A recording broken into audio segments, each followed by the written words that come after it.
How can we know that Christianity is true? That's what we're going to talk about today, is a proof that I haven't had before from Orthodoxy by G.K. Chesterton.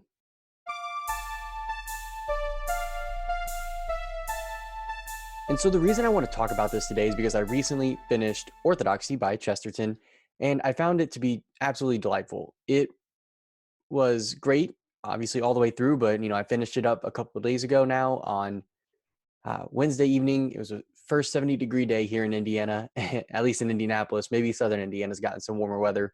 And I was outside with a scotch, cigar, letting my dog run around like a madman, a mad dog, I guess. And I was just out there enjoying the peace and quiet and the nice weather, reading some Chesterton, and it was fantastic. And so maybe I'm a little biased because of the reading experience, but it was really a great book all the way through. And so I think what really spoke to me is that as someone who fell away from the faith and returned to it, Chesterton had a very similar thing. He kind of moved into this agnostic atheist space and was hearing all their arguments, especially when he was alive. It was a little bit different than now. They didn't have this kind of, at least what I've seen as a big apologetics movement, because he was still growing up in a largely Christian society where but he was in this space where there were a lot of skeptics. And I think that that's very different than now, where it's a largely skeptical society with this kind of burgeoning Christian apologetic movement. And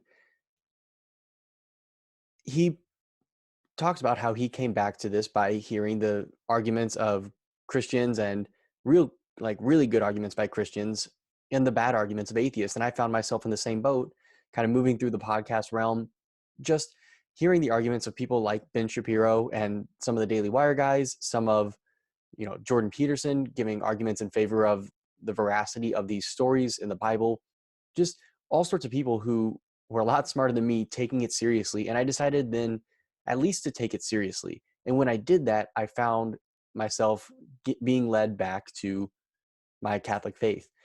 And that's what I kind of read out of this book from Chesterton on Orthodoxy. And so it's a tremendous book all the way through. It's just very witty and fun and a very interesting, different look. And so I'll get into why it's different, but I wanted to give you a quote just to give you a glimpse of how he talks and how he uh, discusses these ideas. And so he's talking in this part about progressivism and kind of that idea of progress.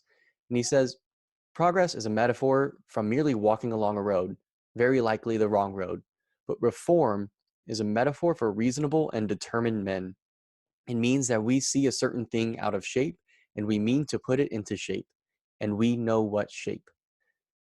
And that, I think, is a tremendous understanding of how some of the words that we use, we talk about we need to make progress or we need to reform this, and we don't think about what those words really symbolize when we talk about understanding. That, if you, it's the two words there are under and stand, to stand under something. There's an idea that before you can know something or understand it, you have to assent to it. You have to kind of lift up your eyes and say, yes, I'm going to give this the honor that it's due. And so, and understanding, it's sort of saying that this thing exists in my mind and it exists above me, and I am there underneath it, holding it up. And he talks about that here with progress and reform. And I don't want to talk too much about the particulars of his ideas here, because really what I want to talk about is how well he pulls out those sorts of meanings from words that we use without thinking about them. That's where Chesterton does such a fantastic job. It's just so amazing what he's able to do with these words and these phrases that we don't think much about when we say them, but really have a big impact on how we think about things. And so that's kind of a taste of what you're going to get. There's a lot more throughout Orthodoxy if you check it out. But what I found interesting is why Christianity is true according to Chesterton. That's the arguments that he puts forward are different than what I've heard. It wasn't ontological proofs like you get from the Aquinas' five ways, or some miracle that he, saw in his life. The Virgin Mary didn't appear to him in some miraculous way and convert him.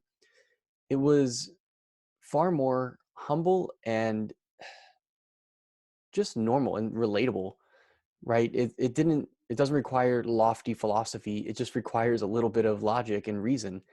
And really his evidence is from experience and a little bit of evidential arguments mixed in.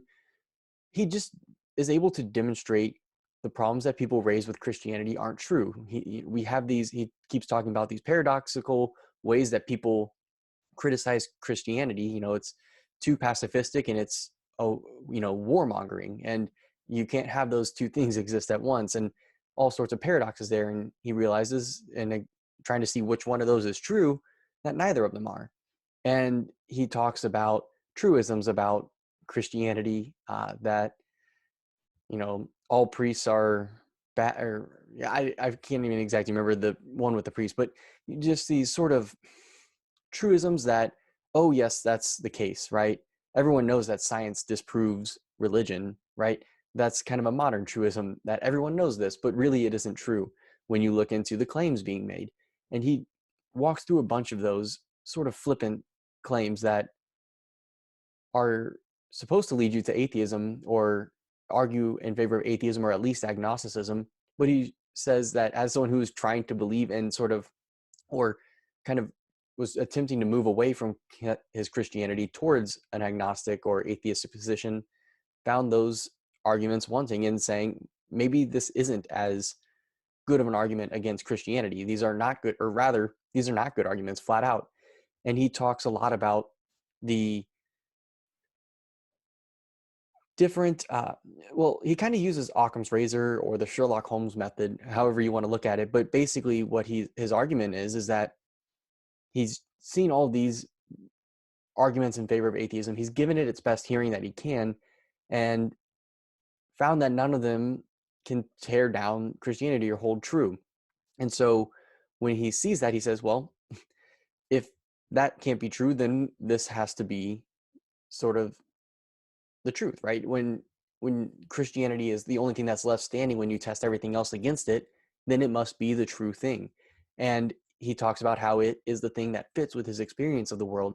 It is the thing that has good evidence in favor of it based on the way we understand the world around us.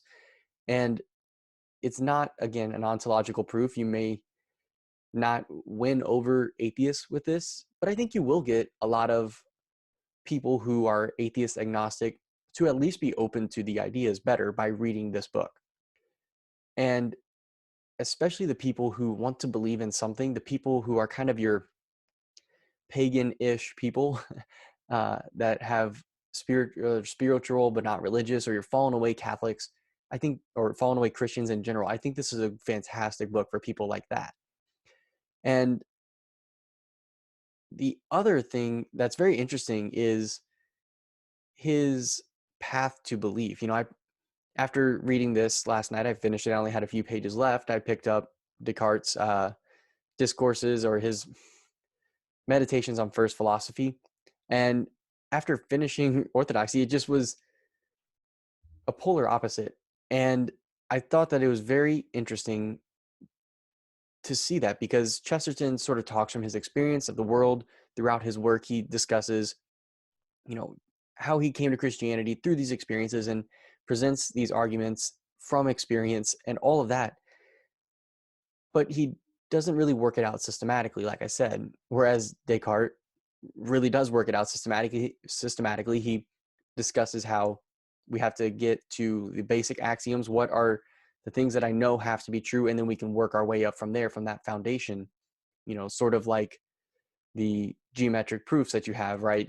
The basically the vertical angles theorem or theory, I'm not sure which one it is, but that if you have sort of like perpendicular lines, the opposite angles are going to be the same angle. So because basically the line divides each of those in half, yeah, so on and so forth.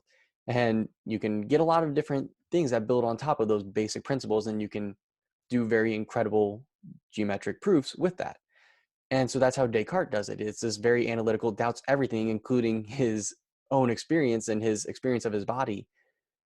And both of these men are Christian, even Catholic thinkers. Descartes studied under the Jesuits. Chesterton is famously Catholic. The both of them have this very opposite way of coming to knowledge of the Christian truth.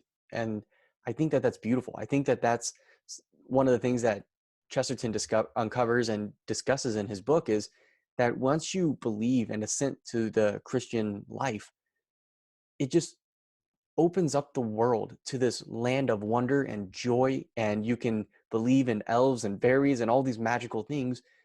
And it's sort of like being a child again, that when you were a child and he discusses going through the garden, and there's this odd shaped thing over there called a rake that's quite scary, but but you get to discover what that's for the first time as a child, and you get to discover how the grass grows and all of these things that just seem miraculous to you. And I think that that experience of the world as constantly miraculous and wonderful is what makes Chesterton so fun to read and so lively. And it just comes through in his book, the way you can just see him kind of sitting back in a chair shooting the crap with a friend as he's writing this. Almost like that's what it sounds like, is he just pokes fun and has a great time about it, and it's just tremendous. So definitely read Orthodoxy. Whether or not you're Christian, whether or not you're Catholic, it is just a fantastic and interesting look at the world around us. And I think regardless of it, I think it'll fortify your beliefs if you're Catholic or Christian. Might even lead you to the Catholic Church if you're not Catholic. But if you're agnostic or atheist, I think it will give you a glimpse as to why Christians have this sort of paradoxical look at this suffering and fallen world, but they find such joy in it if they're truly living the Christian life. And that, I think, is what's so amazing about this. So definitely check it out. Order it through the links in the show notes there. Buy it through that. That helps support me. But if you want to support what I'm doing and subscribe, you can go to conversationofourgeneration.com/subscribe. For $5 a month, you get access to all sorts of premium content, fantastic stuff happening there, access to my Discord community. You get the courses, my book signed and sent to you. So definitely check that out and subscribe there for $5 a month. Get all that stuff and anything new premium wise that comes out in the future.